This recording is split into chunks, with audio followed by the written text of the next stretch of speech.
عسلامة، مرحبا بكم في كوجينة حنونة. ان شاء الله تكونوا في خير ونعمة يا ربي. اليوم باش نعملوا حويجة دلولة على الاخر، حويجة تاع البرد هذايا والشتاء، دفي وصدقوني بنينة على الاخر. دونك باش نعملوا خبيزات محشيين بالدجاج والفرماج وباش نطيبوهم على التيفال. الوصفة سهلة ماهلة والنتيجة أكثر من رائعة، ندعوكم أنكم تجربوها. نبداو بسم الله.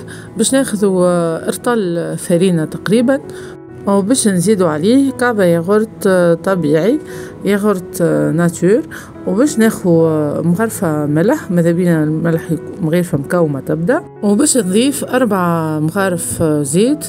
تنجموا تستعملوا زيت زيتونة ولا زيت نباتي، لكم الاختيار. وباش نخلطوا المكونات الكل مع بعضها، وفي شوية ماء دافي حطيت مغرفة سكر وحطيت ساشي خميرة خبز، خليتهم تقريبا 5 دقائق. وتوا باش نضيفهم لبقية المكونات وباش نكمل نعجن العجينة بشوية ماء دافي. كيف ما تشوفوا العجينة لا فيها عظم لا فيها زبدة، سهلة على الاخر، جست الفيحة متاع الياغورت ناتور. وماذا بيا نبدا العجينه هيك نخليوها تتلصق شويه، وتو باش نزيد نخدمها على الطاوله مليح. كيف ما ريتو هنا تتلصق، خاطر باش نزيدها شويه فرينه ونزيد نخدمها مليح مليح لين تحصل على العجينه تبدا طريه وسوبل على الاخر.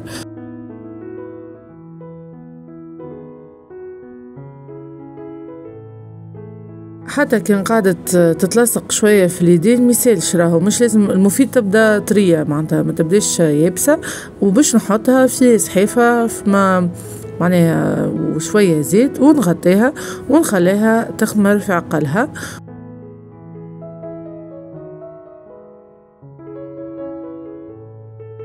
هنا بعد ساعة تقريبا هيك ريتو العجينة تخمرت بالباهي.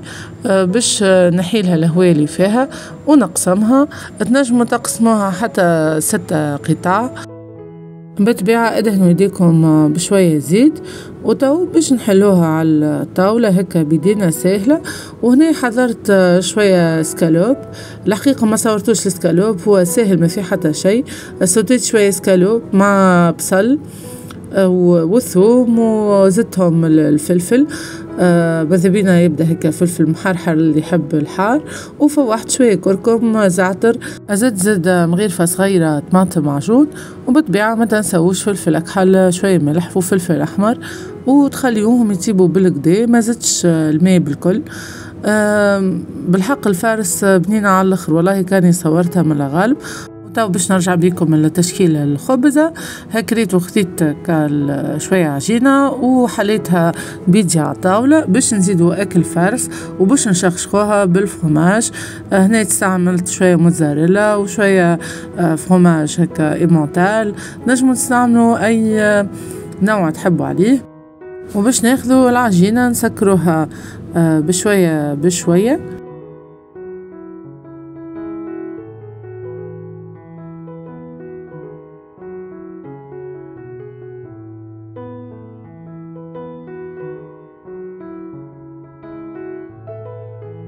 ومن بعد نحلوها شوية بيدينا. وهناك حبيت نذكركم كنكم أول مرة تزورونا ما تنسوش تضغطوا على زر الاشتراك وتفعلوا الجرس باش كل مرة تلقاو الفيديوهات متاعنا وزيد يوصلكم جديدنا الكل. نواصلوا تشكيل الكعيبات كيف ما ريتو. تو ما تبقى لنا كان باش نطيبوهم على الطفال.